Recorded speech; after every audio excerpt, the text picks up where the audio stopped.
Okay, so the biggest video I have by far is my Connections Academy review video.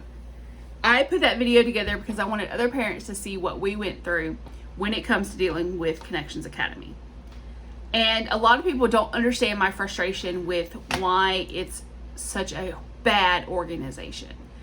But with the current world and the pandemic we're in, I want people to understand that Connections Academy is not the best option for your student. You may have to pay a little bit of money, or you may have to put more time into helping your student to not do Connections Academy, but it will be worth it, okay? If your child's education truly matters, do not do Connections Academy. So let's look at some basic facts. Connections Academy is considered an online public school. However, it's not an educational institution.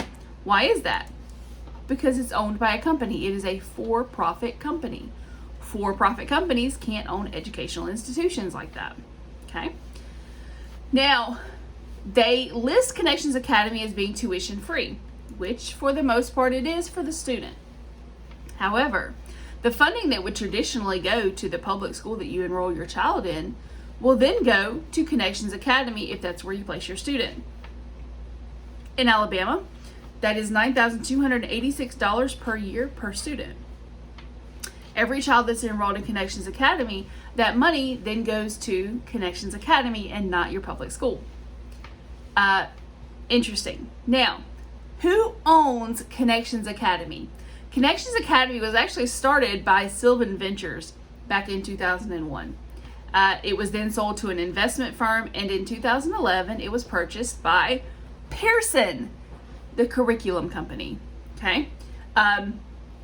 They also own, the other one is International Connections Academy, so worldwide. And there's an online college tutoring program they own as well. Pearson is not an institution of education. I'm going to say that again. Now, why are K-12 and Connections Academy fighting so hard to get to your student? Pretty easy answer, actually. The money. It's all about money. Okay? Public schools are not profit situations. Those school districts are not making money off of our students. Do you know who is making money off of students?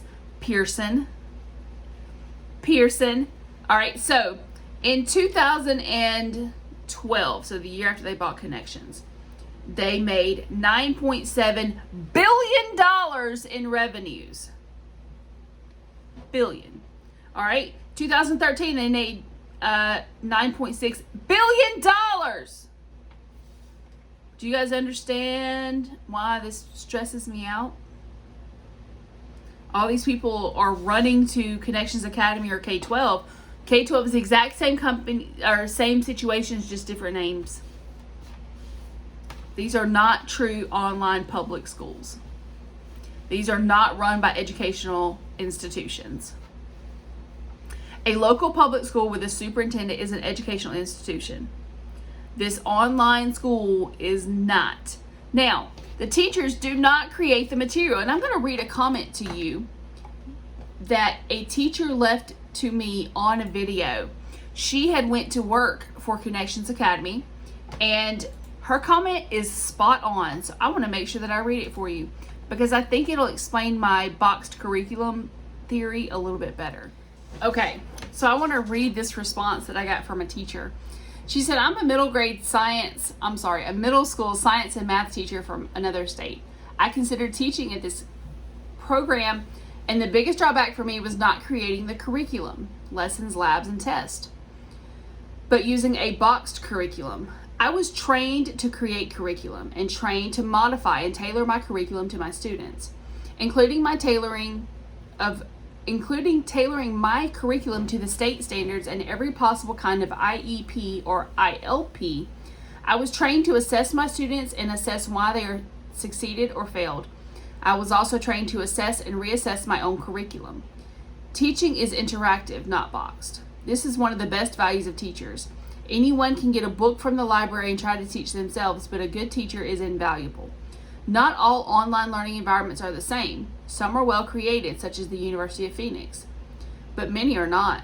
An example of this is schools forced to go online but are not prepared to teach using the online environment or using a boxed curriculum, where the textbooks and texts don't match or where the test can't be modified for student success.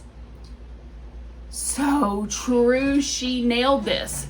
If a teacher isn't modifying the curriculum, and that means it, I don't necessarily mean making it easier. Sometimes it needs to be made harder.